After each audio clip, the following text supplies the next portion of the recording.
Девятое заседание Совета Безопасности объявляется. The 8,979th meeting of the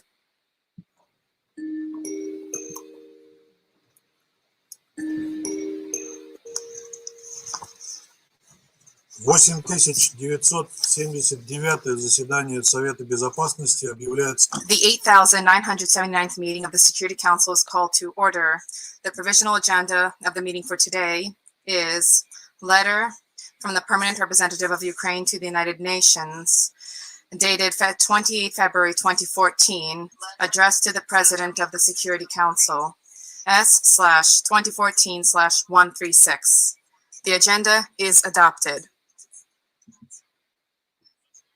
On the basis of Rule 37 of the Provisional Rules of Procedure of the Security Council, I invite the representatives of Australia, Austria, Andorra, Antigua and Barbuda, Belize, Belgium, Bulgaria, Bosnia and Herzegovina, Botswana, Hungary, Guatemala, Germany, Greece, Georgia, Denmark, the Dominican Republic, Iceland, Spain, Italy, Canada, Cyprus, Colombia, Costa Rica, Kuwait, Latvia, Liberia, Lithuania, Liechtenstein, Luxembourg, Malta, Niger, the Netherlands, New Zealand, Panama, Paraguay, Peru, Poland, Portugal, the Federal States of Micronesia, the Republic of Moldova, the Republic of Korea, Romania, Samoa, Singapore, Slovakia, Slovenia, Timor-Leste, Trinidad and Tobago, Turkey, Ukraine, Fiji, Finland, Montenegro, the Czech Republic, Chile, Switzerland, Sweden, and Ecuador to participate in today's meeting. It is so decided. The Security Council will now begin its consideration of item 2 of the agenda. Council members have before them document S/2022/155, the text of a draft resolution submitted by Australia, Austria, Albania, Andorra, Antigua and Barbuda, the Bahamas, Belize, Belgium, Bulgaria, Bosnia and Herzegovina, Botswana, Hungary, Guatemala, Germany, Greece, Georgia, Denmark, the Dominican Republic, Ireland, Iceland, Spain, Italy, Canada, Cyprus, Colombia, Costa Rica, Kuwait, Latvia, Liberia, Lithuania, Liechtenstein, Luxembourg, Malta, Niger, the Netherlands, New Zealand, Norway, Panama, Paraguay,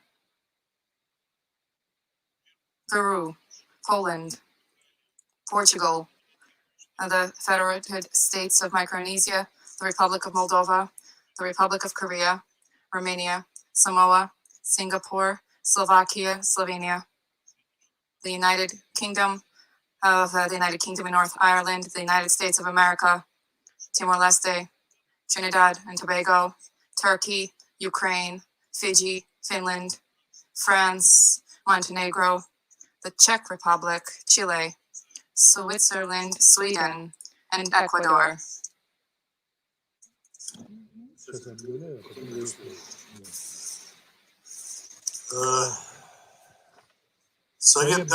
The Security Council is ready to undertake a vote on the draft resolution before it.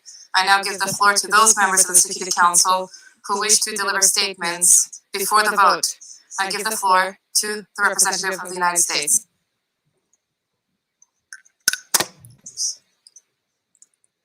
Colleagues, we are here today because of Russia's unprovoked, unjustified, unconscionable war on Ukraine.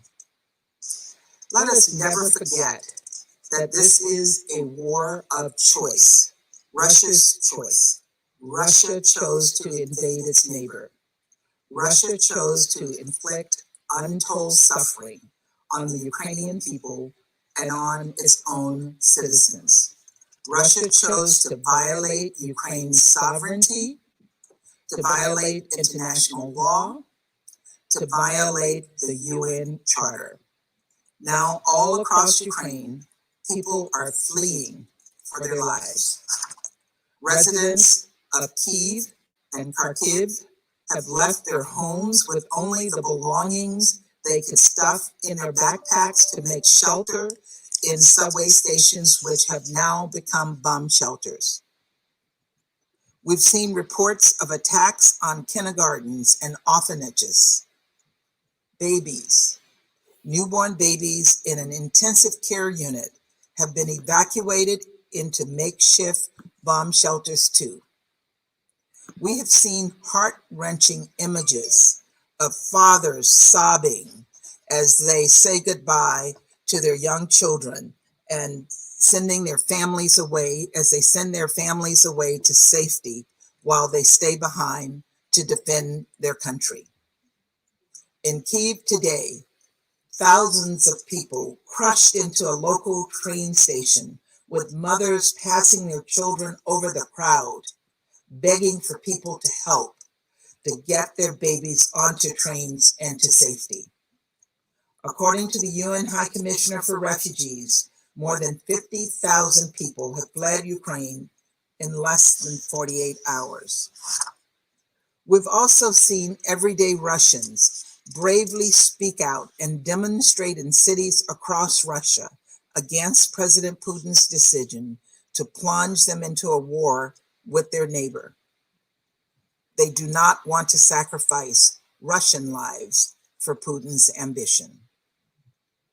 This body, charged with maintaining international peace and security, was created to prevent exactly this kind of aggression from ever happening again.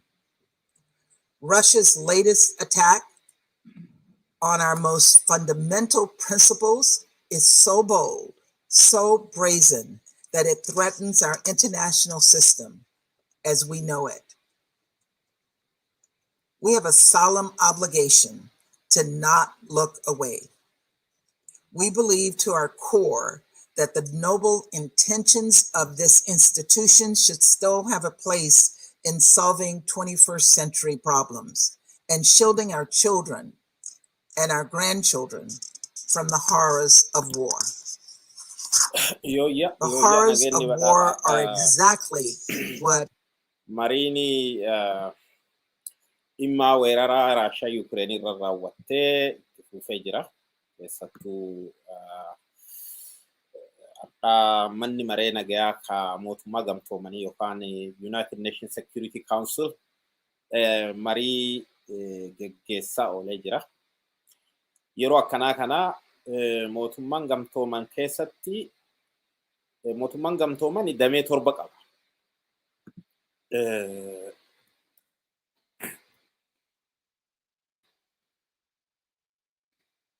Damee 7 keessaa tokko isa kana. Dameen mootummaan gamtooman qabu tokko General Assembly. General Assembly jechuun biyyooti miseensa ta'e hundinuu ka keessatti argamtu.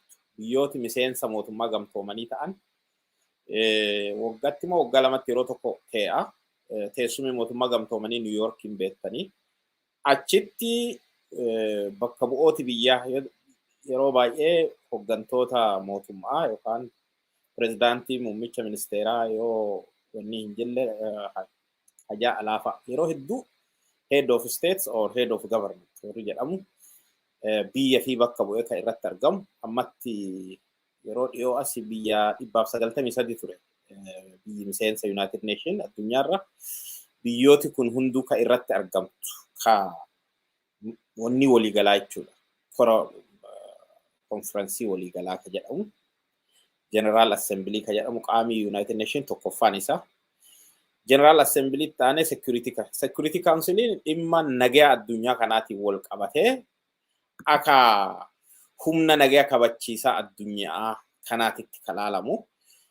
Miseensota dhaabbataa 5 qaba. Miseensota dhaabbataa 5 keessaa tokko Raashiyaa mataa isii.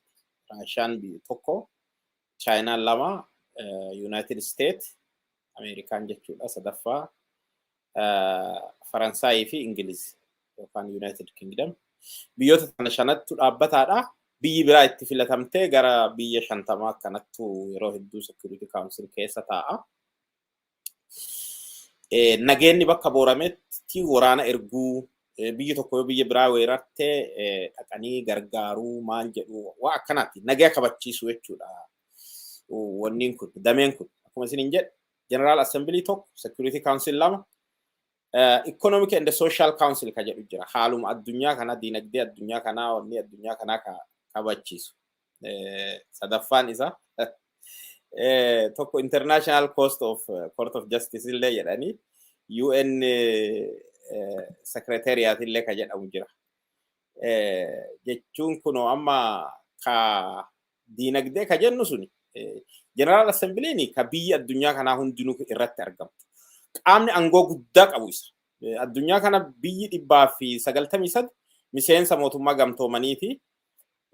Biyyi kun hundinuu nama tokko tokko bakka bu'aa godhattee yeroo hedduu pirezidaantota yookaan muummicha ministeeraa warra mataa biyyaa ta'etu irratti argama. So isii qabata sinin jedheera lammeessoon Security Councilidha. Security Counciliin hojiin isaa guddaan nagayaa fi nagaa addunyaa tana nagaa fi tasgabbii addunyaa tana kabachiisuu fi permanent jechuun miseensi dhaabbataan nagaa fi wanni addunyaa kanaa kabachiisu 5 amma sinin ta'e jedhe kana ka ammoo dhaabbataan ta'in 10 ka waggaa 2 jijjiiramu 10 itti dabalama yeroo waggaa 2 kan filatamu jechuudha. So 15 ta'a jechuudha yeroo baay'ee Security Council. Economic and Social Council ka jedhamu qaba sadeessoon isa. Trusteeshipin gizee dur biyyooti hedduun wanni gita bittaan colonizationiin yeroo jiru warra kolonii jalaa ba'e yeroo muraasaaf ka bulchu ture ammatti hojiin qabu inni trusteeshipin kun International Court of Justice jedhama. Kun immoo mana murtii addunyaati ka addunyaan wanni irratti itti gaafatamtu. Secretariatiin irra caalaa kanuma prezidaantichaa fi prezidaantii jechuun kiyya Secretary General amma Secretary Generalin amma baankii muunii miti. Isaa fi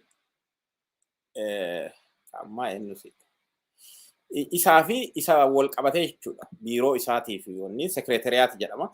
Qaamota gurguddoon kana so amma qaamota kana keessa kana nagaa fi tasgabbii ilaallatu Security Councilidha. Addunyaan nageenya addunyaa waan jeeqameef amma Raashiyaan tarkaanfii Raashiyaaniif yookaan hoogganaan Raashiyaa Putiin fudhate kun haala addunyaa nageenya addunyaa waan jeequ waan ta'eef birmadummaa biyya biraa tokko waan jeequ waan ta'eef wal ga'anii jirani. Wanniin amma argitan isa Ameerikaan fa'aa akka malee balaaleffatanii jirani. Garuu biyyootuma wanni keessaa Chaayinaa yoo ilaalte haasawa Chaayinaa illee isin agarsiisa. Lallaaftuudha. Gama lamaanuu laaluu qabnaa. Dubbiin nagayaan hiikamuu qabdi. Gami lamaanuu wanni kun walxaxa seenaati jira. Wanni waan kana uume ka jedhu akka silaa wanniiti adoon ta'in Chaayinaan fa lallaaftuudha. Hindi falleen amma yoo dhagartanii jiraattan. So garaagarummaa jira. Akka Ameerikaan fa akka malee onnattee dubbattu, akka Ingilizii onnattee dubbattu, akka Faransaay onnattee dubbattu, ammas Awurooppaa keessaa Noorwee fa akka isaan waan kana baay'ee dhiibanii balaaleffatan warri kun balaaleffataa hin jiru. Lalaafisaniitu jedhaa jiru. So garaagarummaa waan kana wal qabatetti jira jechuudha. Dubbiin tun wanni rakkisaa ta'eetuuf ammallee maalti jira? Addunyaa tana keessa biyya 10 top 10 biyya 10 gurguddoo meeshaa yookaan immoo humna waraanaa bifa addaatiin humna waraanaa cimaa qabdu biyya 10 humna waraanaa cimaa qabdu jennee jalqabne tokkoffaan Ameerikaa addunyaa irratti. Ameerikaadha. Ameerikaan yaa hin beektani isin diinagdeelleen addunyaa irraa tokkoffaa waan ta'eef akkasuma humna waraanaallee cimaa ijaarrattee jirti jechuudha. Humna lafaa, humna qilleensaa, lafoollee akkasuma fi taankii fi wanni barbaachisu ka bishaan gubbaallee jechuudha. Abbayaa gubbaallee ka deemsistu akkasuma humna hedduu cimaa qabdi. Ameerikaatti aanee biyyi humna waraanaatiin addunyaarra lammaffaa Raashiyaadha. Raashiyaan diinagdeedhaan yoo ta'e kun gara 10 ta'uu dandeetti garuu waraanaan addunyaarra lammaffaa. Waraana qofa osoo hin ta'in saayibar teknooloojii kompiitaraan wal qabatu kanallee addunyaarraa Raashiyaan cimtuudha karasillee cimtuudha. Biyyi sadeessoon addunyaarraa waraanaan Chaayinaadha. So Raashiyaa fi Chaayinaa yoo gama tokko dhufte hedduu rakkisaadha. Biyyi arfeessoon Indiyaadha. Indiyaan illee waraana cimaa qabdi. Biyyi shaneessoon Jaappaan waraana cimaa qabaachuudhaan addunyaa kanarra. Jaappaan biyya xiqqoodha garuu waraana cimaa jaarrattee baajeti waraanaa illee baay'ee guddaa. I think biliyeena 50 akkana hin ta'a baajeti Itoophiyaa ka waggaatu agasi biliyeena 2-3 yoo ta'e amma doolara jechuudha baajeti Itoophiyaa ka waggaa isin militarii callaa qabdu hagas ta'a jechuudha. Jaappaan shanaffaan Jaappaan isiniin jedhee jira. Jaappaanitti aanee South Korea biyyi waraana cimaa addunyaarratti jaarrattee jirtu. South Koreaan yaa'u North Korea ifirraa eegatti waan ta'eef waraana cimaa jaarrattee jirti jechuudha. Santi aanee Faransaay. Amma laali yeroo hedduu yoo laallu Faransaay faa Ingiliizi faa Ameerikaatti aananii waan jiran nutti fakkaata. Biyyoonni kun biyya xixiqqaadha baay'ee. Lafti isaanii Faransaay fi Ingiliiziin walitti deebitee Oromiyaa faa waan gettu nutti fakkaata. Biyya Awurooppaa kun hedduun isaa baay'ee xixiqqaadha bara. Xixiqqaadha. Biyyi gurguddaan amma Ameerikaa fa'a. Ameerikaan I think Afrikaa caaluu dandeenya. Afrikaa akkuma jiru amma ardiin Afrikaa kun walitti deebi'ee I think Ameerikaa yoo xiqquma yoo wal caalan bal'inni Ameerikaa akkasi. Maybe ardii Afrikaallee caaluu dandeetti bal'inni isii.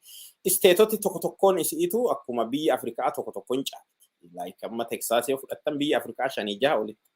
Teksaas fa'aa maybe Awurooppaa guutuutu qabatu dandeetti jechuudha. Awurooppaan biyyoota Awurooppaa baay'ee xixiqqaadha. Faransaay maanii warri maqaa isaanii akka malee ka'ee duraan addunyaa irratti akka malee gurra qabu kun biyyoota lafti isaanii baay'ee xixiqqaadha. Population illee hagas maraamuti. So Faransaay 7ffaarra jirti jechuudha. Humna waraanaaf addunyaarra. 8essoon Italiidha. Xaaliyaan illee cimtuudha jechuudha. 8irra jirti. Ingiliizi immoo Xaaliyaanii aantee 9ffaarra jirti jechuudha. Ingiliizi Xaaliyaanii aantee 9ffaarra jirti. 10ffaarra ka jiru Tarkiidha. Tarkii fi Turkii jechuudha. Turkii amma biyya cimtuu ta'ee jirti. Turkiitti aanee Paakistaan illee cinuma san jirti. Turkiitti aanee Paakistaanii jira. Akkasi jedhaa haga 20 laakka'uu dandeenya jechuudha. Biyyoota wanni haga 20 yoo ta'e Israa'el falleen biyyoota hedduun achi keessatti haga 20 keessa jiraachuu danda'anii garuu gara jalqabaa kana yoo dhuftan Ameerikaa aanee Raashiyaadha addunyaarra waraana cimaa. So Raashiyaa wanni Raashiyaa wal qabate eenyullee itti yoo Ameerikummaan itti deema ka jettu ta'e malee warra Awurooppaa fa'a ittiin dhiyaatu jechuudha. So akka arganitti akka amma biyya xixiqqaa biyyoota biraa dhaqanii fiiganii weeraran kana Raashiyaa akka kasoo ittiin buufata. Akka kasootitti hin tuqanuuf itti deemuun hedduu nama rakkisaa jechuudha. Maybe waan akka qoqqobbii kanaan diinagdee isii laamshessuun waan adda addaatiin itti deemuu danda'a malee akka salphaa waan itti deemanuu moti garuu manni maree Nageyaa ka mootummaa gamtoomanii har'a maalirra oole waan jedhu diqqoosii ilaallee waan Ameerikaan jette ka Chaayinaa fi ka warra kaanii isinii dhiyeesse. Achumaan itti deebina moo marii tana itti deebina maaltu ta'u garamitti deemtoonni kun waan jedhu irraa laalla ka Ameerikaa irraa kana. That our Ukrainian brothers and sisters are experiencing today. The people of Ukraine will soon need food and water and shelter and medical aid. They will face displacement, be defended, because otherwise, who might be next? It's a message to Russia as well. To the brave Russian citizens who are protesting for war. United Kingdom. This resolution demands an end. America tani warra kamale ye tuni. President Putin has launched a massive invasion of Ukraine. His aim is to remove its government and subjugate its people. No fog of war is thick enough to obscure a truth this clear. This is not self-defense under Article 51. It is naked aggression. It is an by the way, chartera mootummaa gamtoomanii keessatti keewwati lama muraa afur irratti humna fayyadamuun humnaan biyya biraa weeraruu yookaan haala kamiinuu use of force orgaadha. Humna fayyadamuun biyyi tokko biyya biraa irratti weerara humnaan waan tokko ni jechuun orgaa jedhee exception haala addaatiin ammoo keewwata 50 wayii irratti 51 natti fakkaata akkasiin jettu. Yoo biyyi biraa si weerartu keessa ammoo self defense yookaan afaan Amaaraatiin almoot baay'ita gaadaay afaan kennaan ittisa ofirraa ittisuun mirga qabdaa jedha. Amma Puutiini mirga ofirraa ittisuu kanaa fayyadamee Yukireenitti na tuqee Yukireenitti sodaa keessa na galchee ofirraa ittisaa jira. Mirga ofirraa ittisuu self defense fayyadamaa jira jedhe amma Puutiin. So sanirraa kaateeti amma isiin kuni self defense moti ofirraa ittisaan jirtu weeraraa jirta ka jedhu dubbata jirti jechuudha. Provoked unjustified war, and this council must condemn it. Thank you. Thank you. I now give the floor to the representative of Gabon.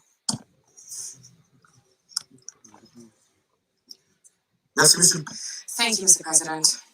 Mr. President, the Security Council today finds itself facing face-to-face with its responsibility in its capacity to reaffirm the core principles which undergird its very existence. The United Nations was created on the ashes of a brutal war, the main aim of which is to prevent any other deadly act of belligerence.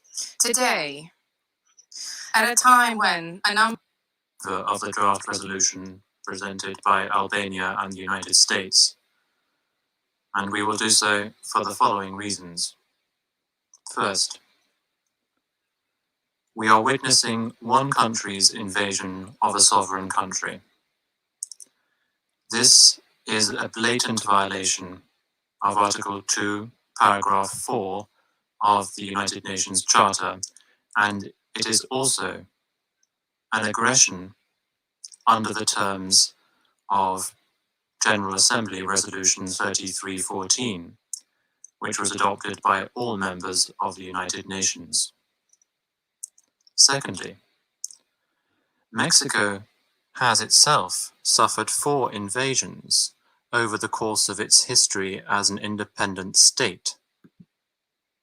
2 by France. He is called upon to seize this momentum for frank self-criticism, so as to ensure that throughout the world, any war of choice, any war of influence, any war of the draft resolution. Bakka bu'aan Meeksikoo kun irra deebisee sin dhageessisa. Raashaan keewwata mootummaa gamtoomanii chaartara mootummaa gamtoomanii keewwata 2 muraa 4 jaratti kan orgame san cabsitee jirti. Isa fallaaddee jirti yookaan violate godhumaan jechuudha. Isa takkaartee jirti. Isin seera san cabsitee jirti kan jedhu kaasa jechuudha. Bakka bu'aa Meeksikoo kuni isa biyyi tokko biyya biraa akka humnaan weerarree kan orguu keewwata san. Presented by Albania and the United States, and we will do so for the following reasons. First, we are witnessing one country's invasion of a sovereign country. This is a blatant violation of Article 2, Paragraph 4 of the United Nations Charter, and it is also an aggression under the terms of General Assembly Resolution 30. Circumstances of threat to the international order and a violation of the UN Charter. We are gravely concerned on respect and not contempt. We'll continue to condemn this aggression, call for ending this senseless war. Russia may inflict damage, kill people. Mr. President, India is deeply disturbed by the recent turn of developments in Ukraine. India lala. We urge that all efforts are made for the immediate cessation of violence and hostilities. No solution can ever be arrived at the cost of human lives. We are also deeply concerned about the welfare and security of the Indian community, including a large number of Indian students in Ukraine. The contemporary global order has been built on the UN Charter, international law, and respect for the sovereignty and territorial integrity of states. All member states need to honor these principles in finding a constructive way forward. Dialogue is the only answer to settling differences and disputes, however daunting that may appear at this moment. It is a matter of regret that the path of diplomacy was given up. We must return to it. For all these reasons, India has chosen to abstain on this resolution. I thank you. Thank you. I now give the floor to the representative of the United Kingdom. Colleagues, a large majority of the Council has just voted in favour of a resolution aimed at stopping war. The resolution has not been adopted only because of the single veto of the permanent member of this Council who is perpetrating that conflict. Russia claims that its invasion of Ukraine is in self-defense. This is absurd. Russia's only act of self-defense is the vote they have cast against this resolution today. Make no mistake, Russia is isolated. It has no support for the invasion of Ukraine. History will record how we voted today and which countries stood up to be counted in defence of the Charter and the sovereignty and territorial integrity of Ukraine. The United Kingdom stands steadfast in support of the Ukrainian people and will hold Russia accountable for its aggression. Thank you. Thank you. I now give the floor to the representative of Norway. President, Norway voted in favor of the draft resolution. We deeply regret Russia's veto. Preventing and ending act of aggression is a direct responsibility of this country. Amma resolutionin dhiyaate kufeera. Wanni kufeef maani Raashaatu viitoo godhe. Viitoo jechuun warri kuni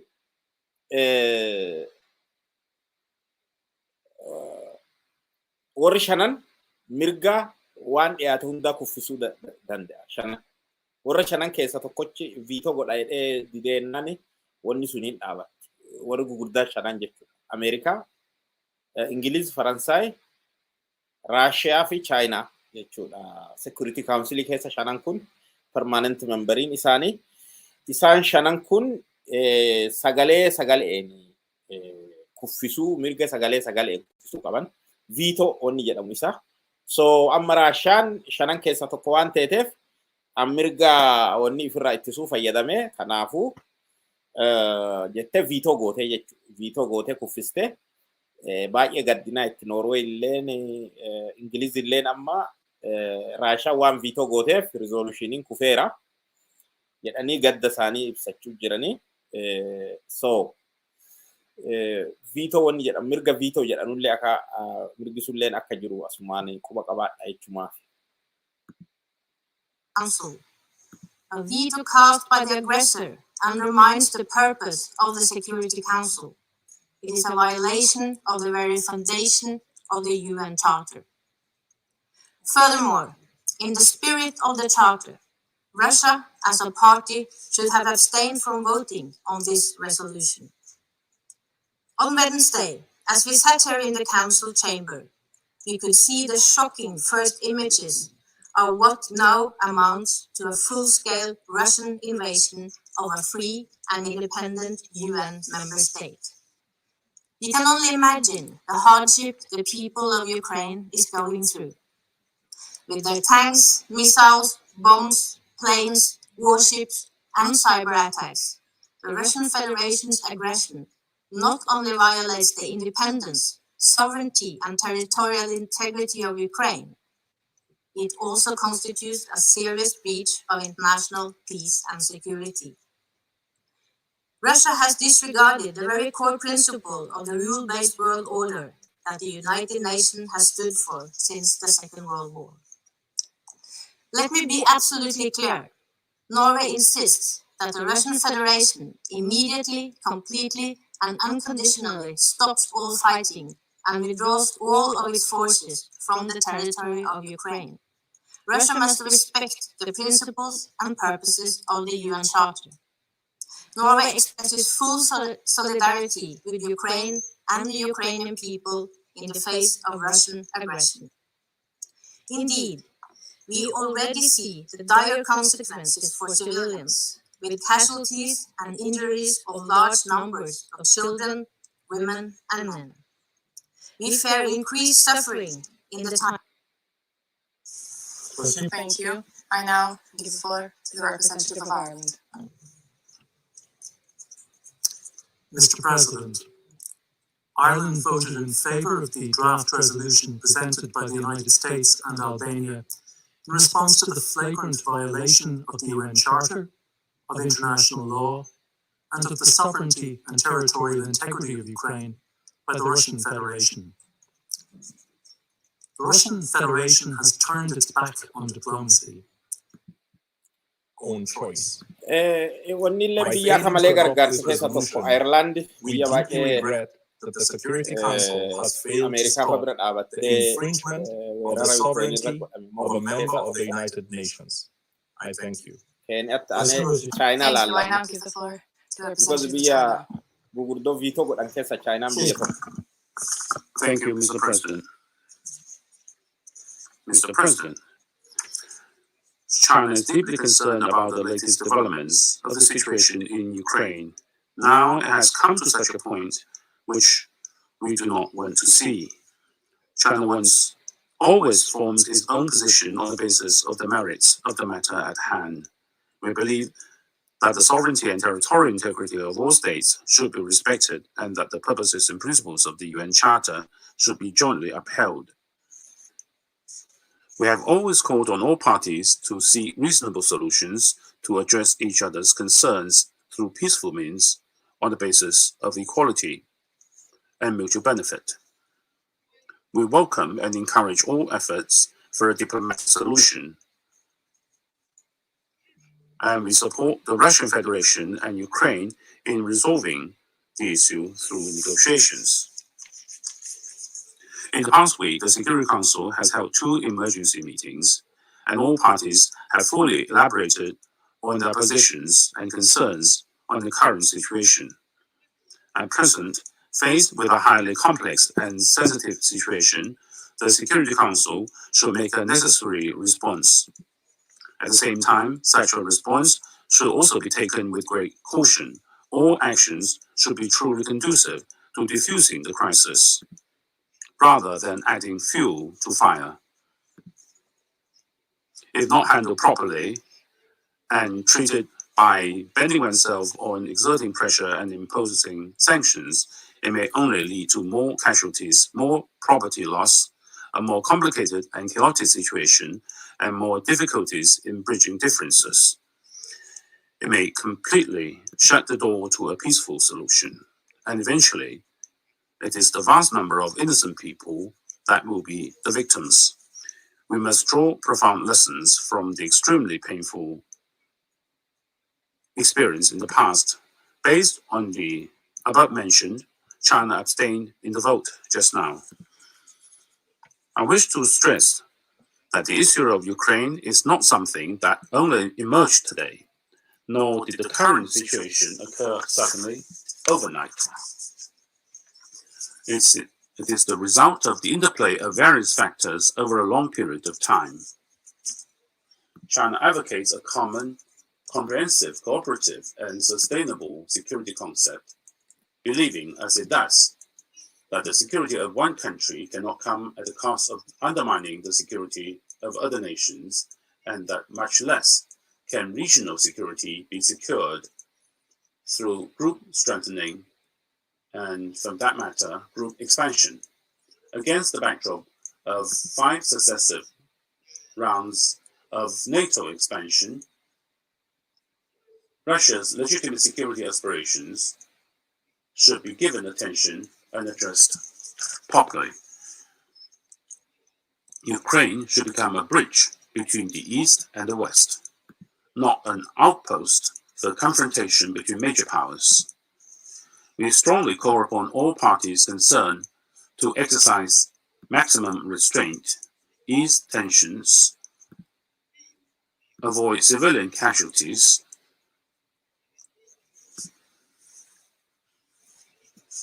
the final settlement of the Ukraine crisis still requires abandoning the Cold War mentality, giving full attention and respect to the legitimate security concerns of all countries, and conducting negotiations to build a balanced, effective, and sustainable European security mechanism. We urge all parties to return immediately to the track of diplomatic negotiations and political settlement, show sincerity and goodwill, make a political decision, and engage in dialogue and consultation for a comprehensive settlement of the Ukraine issue. I thank you, Mr. President.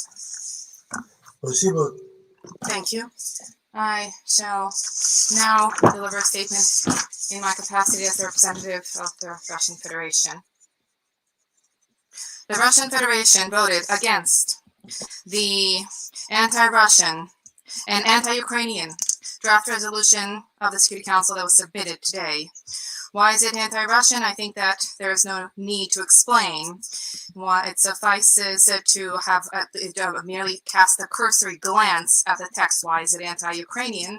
This is because the document, beyond any doubt, runs counter to the fundamental interest of the Ukrainian people insofar as it is an attempt to salvage and cement in Ukraine that system of power which brought the country to the point of tragedy, which has now been ongoing for at the very least 8 years now.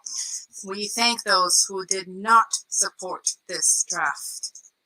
I will not respond to those who just accuse the Russian Federation of abusing the veto right. Well, the main reason for a negative vote is not the fact that there is what is included in the draft, but what is left out. If its sponsors were attempt to make it even remotely balanced, then they would not have left out issues which must be addressed and cannot be overlooked in the context of the Ukrainian problem. Specifically, they would not, what was left out is the fact that those who assumed and seized power as a result of the anti-constitutional coup in Kiev in February 2014, I refer to the Maidan junta, the way that they unleashed a war against the residents of the country's east, shelling residential areas with artillery pieces and multiple rocket launchers, raining bombs on the people of Donetsk and Lugansk. What was left out was the way that the Ukrainian authorities, with the encouragement of their Western patrons, consistently and cynically shirked their responsibility to implement the Minsk agreements, the linchpin of which was direct dialogue with the residents of the country's east. At the same time, what was positioned on the line of contact, the deployment of Ukrainian death squads comprised largely of radical neo-Nazi battalions, methodically, day after day, shelled the residential areas of DPR and LPR, killing women, children, and the elderly. And incidentally, this is ongoing today. Just today, 4 civilians died as a result of the actions of the Ukrainian armed forces. And how can we fail to mention the blood-chilling crimes by the Ukrainian nationalists as perpetrated over the past 8 years? The fact that the protesters against Maidan in Odessa were burned alive. The fact that peaceful protesters in Maidan were shot at by unknown snipers. The investigation into both of these tragedies is something that has been deliberately swept under the rug by the Maidan regime. At the same time, the culprits in the Odessa tragedy are well known. They are openly flaunting their presence. And yet an alternative investigation and the recognition by the snipers themselves unambiguously confirms that the slaughter on the at Independence Square was a provocation by the leaders of Maidan. We specifically last year carried out an informal Security Council meeting, an ARIA formula meeting on both of these issues with the aim of sharing with Security Council colleagues more information about this. And yet in response, at best, what we heard from Western partners were merely hackneyed cliches about so-called Russian propaganda. How can there be a resolution on the Ukrainian issue without these above-mentioned issues being mentioned? It would have been wise to include in the draft of an honest assessment of the role of Western colleagues in inflating this Ukrainian crisis. Not only did they stand behind the Maidan coup, but they also effectively issued a carte blanche to Kiev to carry out any acts, any steps that would be unthinkable for any civilized state. And this includes the egregious discrimination against the Russian language and consequently Russian language speakers. This includes glorification of Hitler's henchmen aligned alongside the prohibition on processions to honor the real heroes of Ukraine who freed it of Nazism as well as the religious schism in that country. As you spin tales about the triumph of democracy in Ukraine, the Maidan authorities and nationalists have been, with impunity, murdering their political opponents. They have been persecuting the opposition. They have been shuttering opposition television channels where it was possible to at least have some small dose of relatively objective information. 6 of them. Earlier, due to the rapidly moving response to these events in Ukraine, some of them were left. Qoonqoo dubartiitiin jiru suni bakka bu'aa Raashiyaati namicha pirezidaantiin wanni kanaatu isa amma Security Council namichi jala hiiktutti afaan Ingiliziitiin dubbata. Namichi ammaa kun isa kun jechuudha kun Raashiyaadha. Inni warra Ukrainii himata.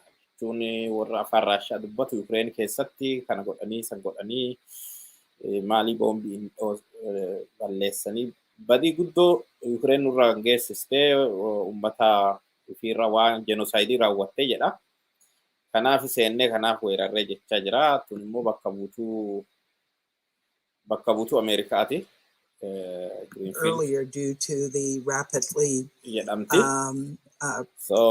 moving response to these events in Ukraine, some of them were left off who were sponsors of the resolution, and I'd just like to highlight their names because we so appreciate what they have done.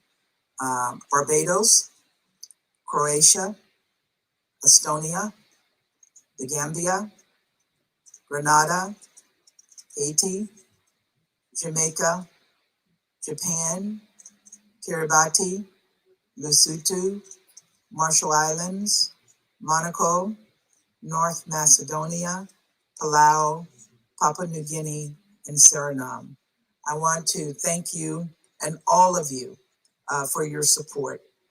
We will continue to all speak in one voice in the days ahead to address the atrocious situation that we see happening every day on the ground, despite what we've heard from our Russian colleagues. I now thank you.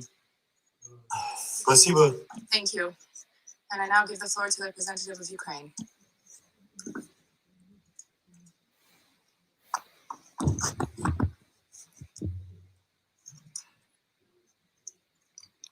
Kuni bakka bu'aa Ukrainiiti. Distinguished members of Biyya the weeraramtee san Security jechuudha. Council, I will not dignify the Russian diabolical script that is rather a letter of application for an upscale seat in the hell by commenting it. I would like to use this opportunity to thank the parents of every ambassador here, to thank the people of the democratic nations who put these ambassadors in their seats, to tell the children of those ambassadors that they should be proud of their parents,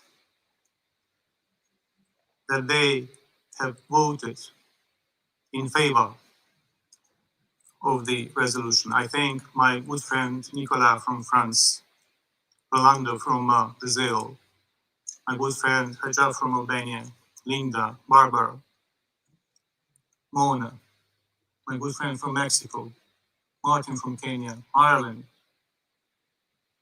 Ghana, Gabon. I thank dozens and dozens of co-sponsors who would vote in favor of the resolution should they have a chance to vote, but they will have this chance in days to come. The draft recalls the obligation of all states under Article 2 of the UN Charter to refrain in their international relations from the threat or use of force against the territorial integrity or political independence of any state. The draft called on Russia to stop its offensive against Ukraine. And the memories are very fresh. The Security Council was discussing the ways to prevent the war quite recently in this very chamber. And at the very same moment, deadly airstrikes were dropped on civilian heads across my country. And the Russian troops crossed the Ukrainian border from the territory of Russia. The territory of Belarus was used for missile attacks, and the troops were marching from the occupied parts of the Ukraine's Donbass and Crimea. Last night was the most horrific for Kiev since, just imagine, 1941, when it was attacked by Nazis. Last night was attacked by someone who pretends they are fighting with neo-Nazism. Therefore, I'm not surprised that Russia voted against. Russia is keen on continuing its Nazi-style course of action. The Kremlin regime should not be called Russian regime. The Kremlin regime should be called Russist regime. A couple of hours ago, my president said, and I quote, "Tonight, the enemy will use all the forces at their disposal to break our resistance, vile, cruel, and inhuman. Tonight, they will storm. We must all understand what awaits us. We have to persevere tonight. The fate of Ukraine is being decided right now," end of quote. We just heard something that the Russian ambassador wanted to present as assurances from himself and from his leadership, that it's all provocation. And that he urged us not to yield to provocations. Do you remember how many times he said that, and his deputies said in this very room that there will be no invasion, no attacks? Do you remember how, during the previous session, he was moving walking out of the chamber, trying to call someone, not knowing what was going on. How we can trust you? How we can trust your assurance? You have no idea what is on the mind of your president. Your words have less value than a hole in the New York pretzel.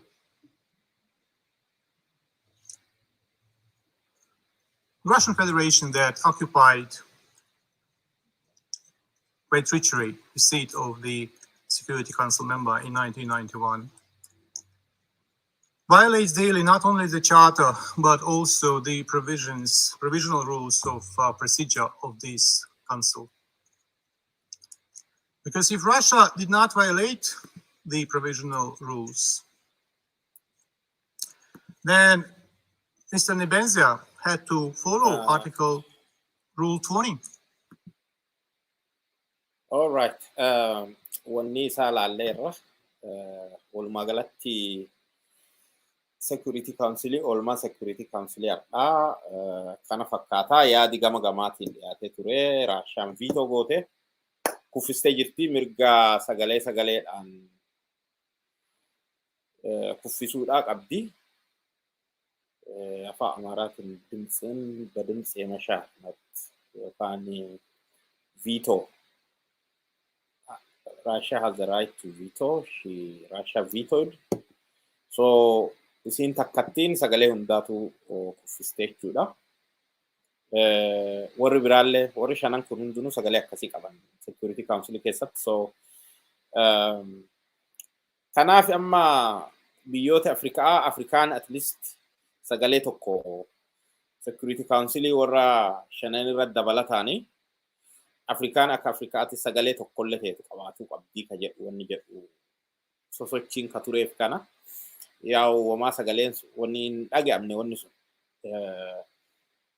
chaarterrii mootummaa gamtoomanii fooyya'uu gaafata yoo Afrikaan sagalee dhaabbataa at least tokko yoo qabaatte so yaada sila Security Council murteessu kamuu sagalee takkaa saniin sagalee dhogguu danda'ama jechuudha. Sagalee sila dhiyaatte san biyyi tokko yoo mormeen dhaabata jechuudha wanni hunduu. So sagaleen tokko shanan keessa yoo dabalame jahaffaa Afrikaan adoo sagalee tokko qabaattee so akkas ta'uu danda'a. Ammaa fi biyyi baay'een resolutionii dhiyaate deeggartullee Raashaan sagalee tokkoon hundaa mootee jirti jechuudha. Warri Ameerikaalleen akkasuma sagalee tokkoon wanni kamuu ka dhiyaate mo'uu dandeetti jechuudha. Ingiliizi akkasii, Faransaay akkasii, Chaayinaan illeen akkasii jechuudha. So kanaafuu resolutionii dhiyaate ka dhaabamni hin jenne amma dhumarra dubbataa ture bakka bu'aa Yukireeni. Duraan immoo Raashaan mirgaa ofirraa ittisuu fayyadame. Mirgi sun immoo chaartara mootummaa gamtoomanii keewwata 51 irra jira. Kanaaf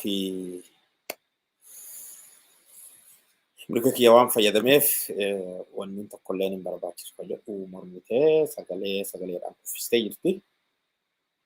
Oolmaan har'aa gabaabumatti kana fakkaata. Bifa kanaan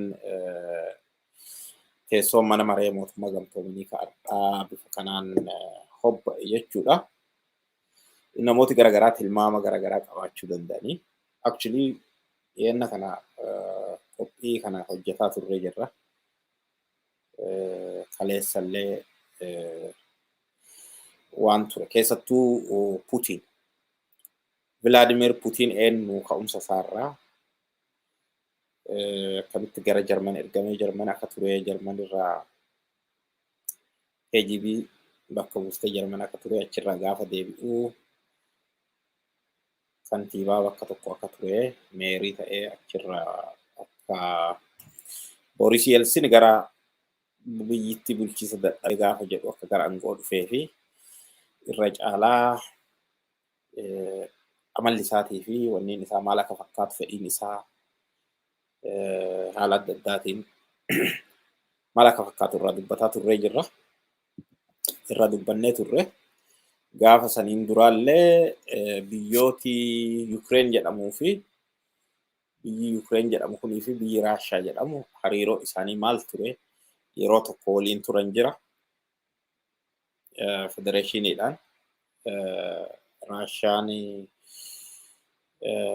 Raashaa dabalatee biyyi 15 Soviet Union jedhamu USSR yookaan maqaa biraa United Soviet Socialist Republic USSR maqaa jedhuun biyyi 15 biyya 15 keessaa gugurdoon Raashaa itti aanee Ukraine akkuma kana Yugoslaaviyaan faa Belarus Mali Latvia biyyi 15 walitti ture biyya tokkootti jechuudha.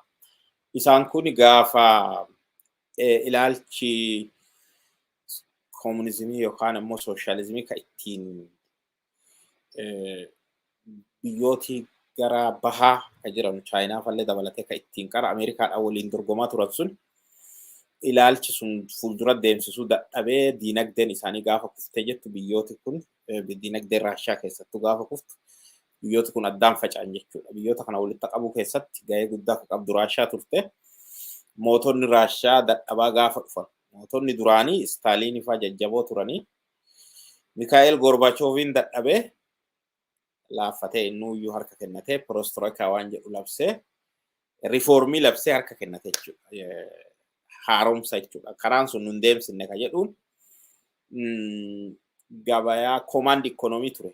Diinagdeen isaaniillee command economy irraa gara mixed economy gara biraa haaromsa waan jedhu jalqabee ni jedhee Mikhaa'el Gorbaachoviin duuba immoo Boris Yeltsin dhufe. Boris Yeltsin ifiifuu nama baay'ee dadhabaa ture.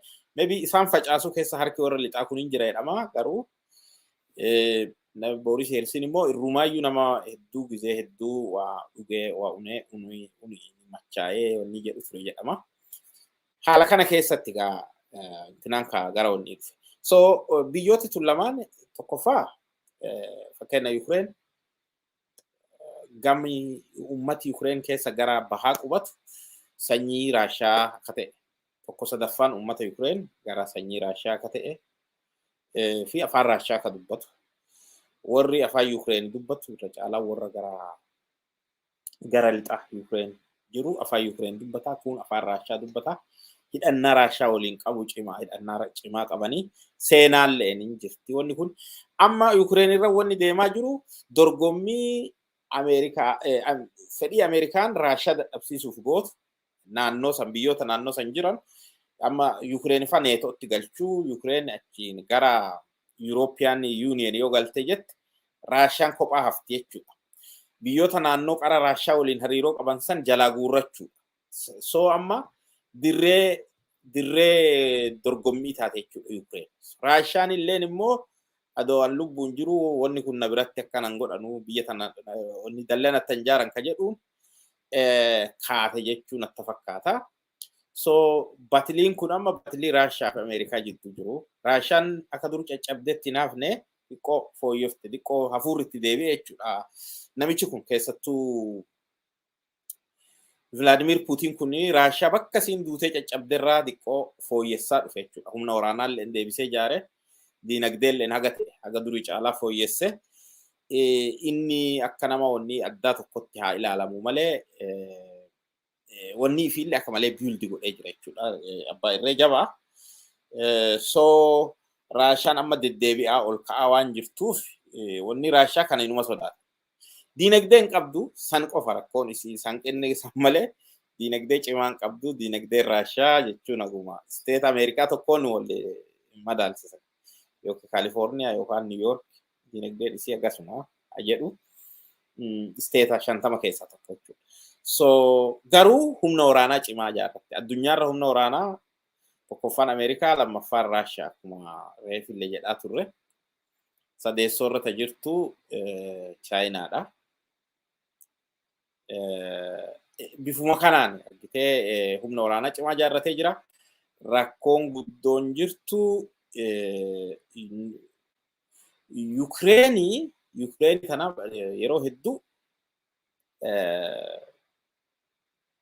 yeroo hedduu wannittu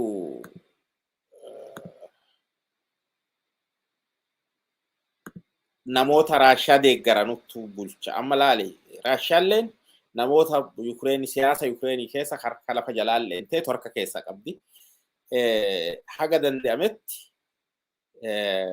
Raashaan bada Ukraine namoota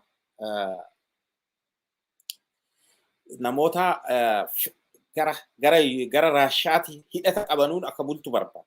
Kanaan dura namichi Yukonovic jedhani namni wayii tokko kanaan dura ari'ame Yukashenko Victor Yukashenkoon 2014 ummata hiriiratti bahee ari'e inni baay'ee Raashaa waliin hidhata qaba. Ameerikaan fedhu jechuudha. So Ukraine amma ummati siitu bakka lamatti ummati gariin gara lixaa Awurooppaa biyyoota Awurooppaa kaanii fi Ameerikaa fa'aan walitti hidhachuu warra fedhu.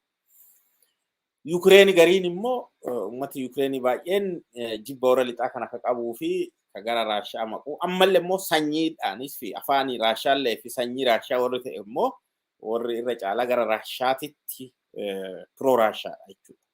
Warri kun pro Raashaadha. Kun immoo pro Westiidha. Asi jidduudhaatti rakkoon kun deemaa jira.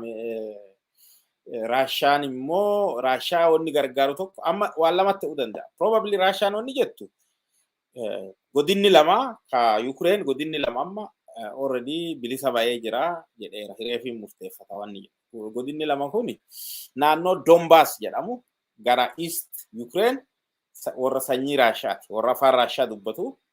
Isaan kun probably yookiin Ukraine irratti mootummaa amma jiru pirezidaantiin amma jiru inni Vladimir jedhana Vladimir Zenovich momani somebody inni kun warra lixaa jaallata warra Ameerikaa faa warri Raashaa isaan amma wanni jettiin akka naaziiti nama naazizimii geggeessu jira. Naazizimii jechuun egaa jenosaayidii geggeessu jira jettiin. Inni naazii miti inni sanyii Jiwushidha. Sanyii Israa'eliidha jira warri bira. Ammoo amma rakkoo guddaa ka ta'eyyuu inni pirezidaantiin amma bulchu kun gara Ameerikaatitti hirkate. Waan ta'eef Raashaan kana onniin jettu tokko yookiin mootummaa isii waliin deemuu danda'u achirra dhaabdee bahuu dandeetti probably jechuudha. Yoo kun hin teene teete immoo naannoon sanyii Raashaa ta'e sun Ukraine bakka lama dhootee naannoon warri sanyii Raashaa ta'e gama Raashaatti deebi'uu probabilitiin akkasii jira. Probabilitii akkasii jira. Akkuma reefu siniin jedhee biyyooti gugurdoon amma addunyaa kanarratti waraanaan sodaachisu Ameerikaatti aanee kan jiru Raashaa. Lammaffaan Raashaadha. Akka salphaatitti gara waraanaatiin waan mokkoran natti fakkaatu. Raashaa lammaffaa, sadaffaan Chaayinaa, Afreessoon Indiyaadha. Amma namni hedduun Ingilizii fa'aa biyyoota Awurooppaa garuu Afreessoon Indiyaa. Indiyaan baay'ee militarii irratti baay'ee cimtuudha. Amma niwukileeriillee hidhattee jirti. So warra niwukileerii hidhate kan akka salphaatti ilaalaman. Shaneessoon Jappaan. Jappaan baay'ee biyya xiqqoodhaa miti garuu humna waraanaa addunyaarra biyyoota addunyaati. Chaayinaa, Indiyaa irraa shanaffaarra kan jirtu Jappaanii. Kooriyaa fa'aadha. Achiin duuba kan jiru baay'ee. South Korea. South Korea ammoo I think North Korea waan sodaattuuf natti fakkaata waraana cimaa ijaarrattee jirti. Gargaarsi Ameerikaa fallee cimaa jira. Isatti aanee South Koreaadha. South Koreaatti aanee Faransaay jira. Faransaaytti aanee Xaaliyaanii jira. Xaaliyaanitti aanee Ingilizitti aanee Turkii. So akka kana jira. Achitti Turkiin duuba Paakistaan fa'aa, Israa'el fa'aa wanni akkanaati. So wanni kana jira gabaabumatti. Kanaafuu probably wanni ta'uu danda'u wantoota akkana. Asuma keessaan immoo wanni waan kanarraa haasofnuuf tokko mootummaan gamtooman kun maali? Qaamni mootummaa gamtoomanii keessaa Security Council jedhu kun maali? Dalagaan isaa wanni like yeroo wanni akkanaa uumamu mirgi jiru maali jechuun namni amma dhaloota amma wanni jedhu kulleen waan kana baratu dirqama ka iskuula qofa keessaa baratu qabdu waan beeka walitti himuun baay'ee barbaachisa. Wanni akkanaa kun nama garii confuse waan godhu xiqqoo haga beekan irraa wal barsiisuun barbaachisa waan ta'eef kana irraa dubbachuu barbaanne. Kanuma yaadi yoo jiraate hin fudhanna. Think WhatsApp irratti gaafiin yaadi yoo jiraate hin fudhanna. Ammaan duuba daqiiqaa 20 qabna jechuudha. Daqiiqaa 20 yoo guddate maximum jechuudha. Yeroo kana keessatti WhatsApp irratti yoo nu bilbiltan lakkoofsi kana lakkoofsa asirra jiru kanaan WhatsApp irra yoo nu bilbiltan gaafii yaadan fudhanna. Sagantaan kenna kadhaa gabaabumatti kanuma boruu fi iftaan illee sagantaa hin qabaannaa keessattuu haala kibba Oromiyaatiin wal qabatee beelli hedduu hammaataa akka jiru beela qofa osoo hin ta'in rakkoon bisaaniillee baay'ee akka jirtu wanni nu dhaqqabaa jira. Gabaasi akkasii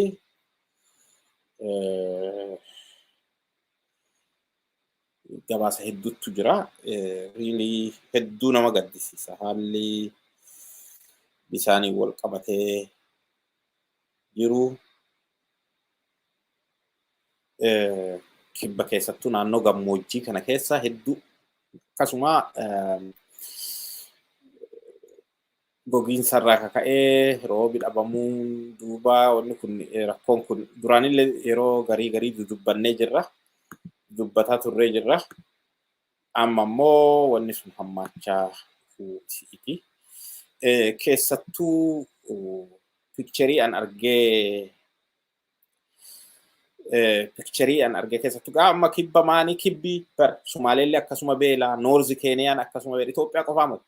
Boorana dabalatee Gujii naannoo gammoojjii kana Baaleen dabalatee baay'ee haala hamaa jira. Haala baay'ee hamaa jira. Amma isa akka dansaa nama achirraa wanni jedhullee qabannee dhufuu sagantaa hojjetu waan barbaannee fi haalli nagayaallee hamaa waan jiruuf even mootummaallee inni haga barbaachisu wanni jedhaa hin jiru. Because rakkoo nagayaati jira waan jedhuun mee amma laala kuni mee ilaala Gujii jechuun uummata Gujii keessa amma wanni kun harqadhoo jedhama bakki kun. Harqadhoo aanaa Gooroo Doolaa jedhamu jechuun Nageellee irraa kiiloomeetira 32.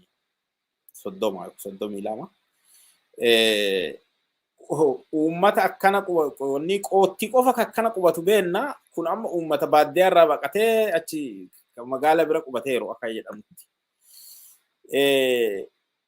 Picturii kana namni naa erge waan akkanaa takkumaa dhaggeen beeku. Kuni uummati keenya hagam addaan faffagaatee akka qubatu hin beenna mananni akkanitti ijaarratee horii fiitiin jiraata. Uummati kun beela'ee rakkatee bifa kanaan magaala bira baqatee qubatuun keessattuu baadiyyaa keessa rakkoon nagayaa jiraachuu wal qabatee akka sagantaa isa hojjetiisaa fi mootii sagantaa garuu waan keessaan messenjeriidhaan na dhaqqabe keessaati hedduu nama gaddisiisa.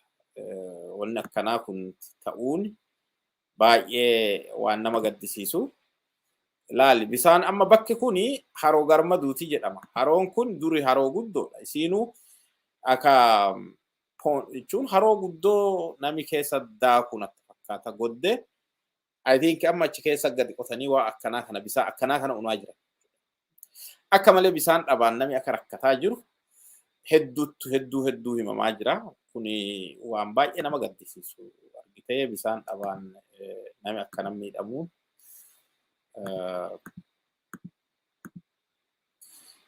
kuno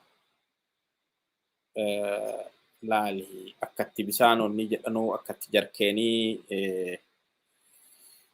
wanni haala kanaan ummati jireenyi ummataa bifa kana jijjiiramee jira jechuudha. Ummati loon qabu ka duraan onni hin jenne san irratti immoo rakkoon nagayaa waan jiruuf konkolaataan gadi dhaqiisaa fi yonni rakkoolee kana sodaataa gidduu tana attaaka godhu jira maanii godhu jira kanaaf even magaalaan ganii uummata baadiyyaa biraan ga'uu irra rakkoo jira jechuudha. Uummati hedduu rakkataa akka jiru dhagamee jira gama kanaan.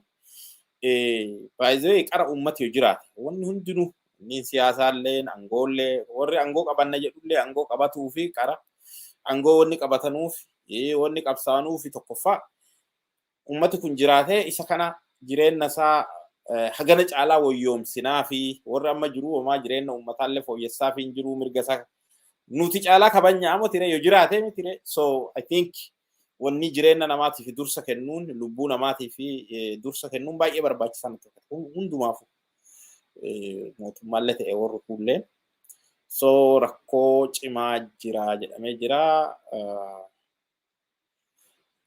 rakkoo hammaataa jira isa kanarratti boru badhinnaan sagantaa goona yoo waaqi jedhee tanaafi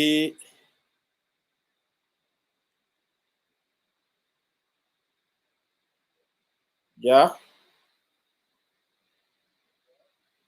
online jira be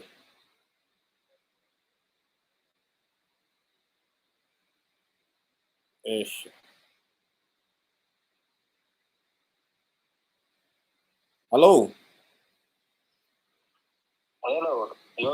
Yoya. Nageenya badhaadha akkam? Badhaadha ke badhaadha. Nageenya badhaadha akkam? Fayyuma. Online jiraan beektaayyuu? Hin argaa uumasa irraa dubbachuu barbaade. Hayyee itti fuufi lamishi. Garuu sagantaa keetillee mati. Ani waan kana adda gariin adda. Guyyaa proogiraamii qabatteertu natti fakkaattee ka waa'ee lola Yukireeni fi Raashiyaa sun irraa dubbachuun barbaadu. Waa'ee gogiinsa kibba Oromiyaa kana xiqqoo irra sii babba'uu barbaada. Hose itti fuufi yaada daqiiqaa muraasa hin qabna. Baay'ee daqiiqaa muraasa. Waan irraa dubbachuu barbaade. Naannoon kibba Oromiyaa kun akka malee miidhama guddaarra jira. Miidhama yoo jedhu miidhama humnaa olii gammoojjii bara cinnaa jedhan kaan na fakkaatee oduun dhageessanii. Waan akkasii na fakkaatee booni hammaachaa deemee waraanni hammaachaa deemee namni asaa malee waan uummata rakkachuu jiru namni garagalchuu dhabiisarraa kan ka'e namarraa dubbatu dhabiisaan uummanni akka malee miidhama hamaa keessa jira. Okay. Isa kana yoo jedhu barbaadu miidhama amma uummanni keessa jiru wanni arguu jirta magaalammaa uummanni akka rifuujii achi walitti dachee qubateeru sun uummata magaala aanaati magaala aanaa jala ganda 20 irra uummata buqqa'ee achi qubateeru jechuudha. Baay'ee nama gaddisiisa waan akkasii takkuma dhaggeen beeku. Nama gaddisiisa akka malee wanni haroon aanaa bishaan aanaa sun irraa fayyadamu magaala aanaa gogiisaan uummanni dheebuu bishaan isaan dhuguu jiru arguu jirta. Wanni irra guddoo waan waaqa kadhatanu kun dammoo jechuu barbaade uwwisa miidiyaa dhabiisaan uummanni hagana miidhame mootummaan quba qabaachuu dhabu na fakkaatti. Biraatiin qaami mootummaa gabaasa gammaan jiru. Inni kun ka miidiyaa FPP fi maaniin gabaasanii akkana mul'atu jiru. Aanaan kominikeeshinii qabaa, godinni kominikeeshinii qabaa, kominikeeshinii aanaa uummata hagas ka qubatee yoo xiqqaate gara ji'a shanii gara waggaatti deemu jiru haga ammaa miidiyaan gabaaseen jiru. Uffata akkana rakkatee hagana qubatee hagana magaala cina qubatee akkana rakkachuu jira wani jedhamee gammaatti gabaafame miidiyaa hordofsiisuma jirraa waan argeen qabu jechuudha. Waan rakkoo nageenyaa fi wal qabatu waa'ee shanee fi maanii kana yallaa gabaasuu rakkoo kana yallaa gabaasuu odontee rakkoo uummataa gadi bu'aan gabaasuu qabane hundinuu rakkoo jirtu rakkoo nageenyaa akkuma jiru ta'e rakkoo wallabbii mootummaa fi shanee jidduu deemu jiru Kanumaa wal qabatee rakkoo adda addaati uummanni kun buqqa'ee jira. Kana maaliif gabaasuu dhabame? Wanni rakkoo irratti ta'e maali?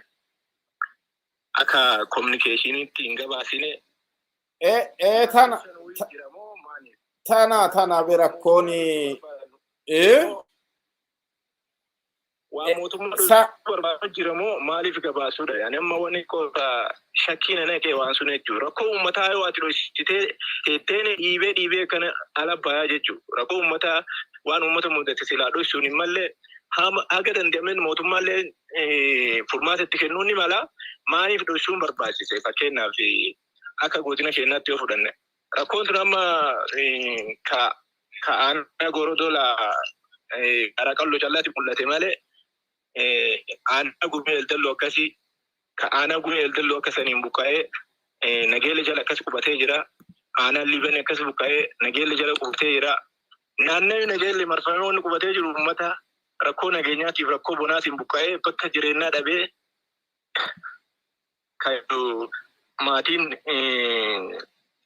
maatiin akka jiruun buqqa'ee achi jiru ka dubartiin reefi deetta dubartiin dhiyoo deetta gaaga guyyaa shanii deetta akkasi qabattee mannaaraa jala akkas teettu ka naannoo hoosteelii Jarman hoosteelii nageelli jira akkas teetu miidiyaa irraa arguu jirtan fakkaate. Kana duudii mootummaan gama isaatii wanni xiyyeeffannaan irra fudhatee hin jiru. Inni kun maaliif ta'ee maaliif dhoffamaa mootummaan gara gubbaa kun dhimmi kun hin laalu moo yookaan godini communication godina hin gabaasu moo rakkoon uummataa hagana geetu maaliif dhoffamee taa'ee gama miidiyaatti nama haga ta'etan hidiyyaa uummanni kun akkamiin miidhamuu jira. Ani haganuma dhaamachuu barbaada. Guyyaa sagantaa bal'inaa walitti deebinaa galatoo. Ayyee horii buli ulfaadhu galatoomatillee galatoom baay'ee. Ayyee nagaan naa turi ayyee.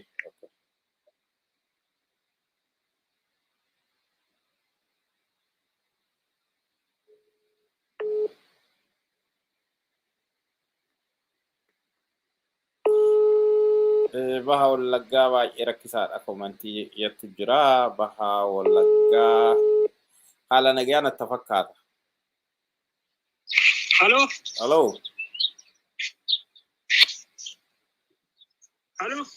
Bilbiltanii turtan. Koppii keessi hordofaarra. Said Muhammad jedhama. Suudara biraatis dhaggeeffatu jira. Tole. Waa'ee uummata Booranaa fi Gujii Hongeedhaan dhumaaru kan irratti yaada kennu barbaade. Tole, ayyee. Uummanni akkan qabu hanga yoowwanaatti uummanni illee gargaaruu jira. Mootummaallee akka tokko gargaaruu jira arguu jira. Namichi bokkaa barana roobse sun maaliif achi roobsinii gaaffii qaba? Hin dhumate ballo. Amma ati waan dubbii siire siirran nu deebi dubbii wanni jettu irratti waan guddootti harka nama qaba waan wannidha yeroo fixuu hin qabnu. Kanuma yaada kana ibsachuu barbaade uummata kanaaf namichi duraan bokkaa roobsa jedhee maaliif bokkaa roobsinii roka roobsu ta'e? Gaaffiin koo kan magaalatoo. Ayyee.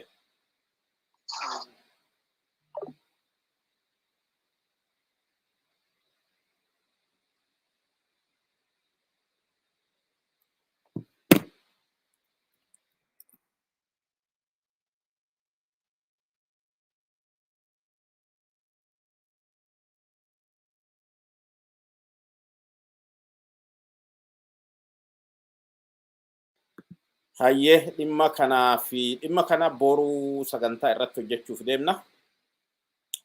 Ammaa fi warri nu hordoftan hundi keessanuu galatooma ulfaadha wayyoo isiniin jenna. Sagantaa keenya kadhaa asuma raffinna. Horaa bulaa Nageyaatti.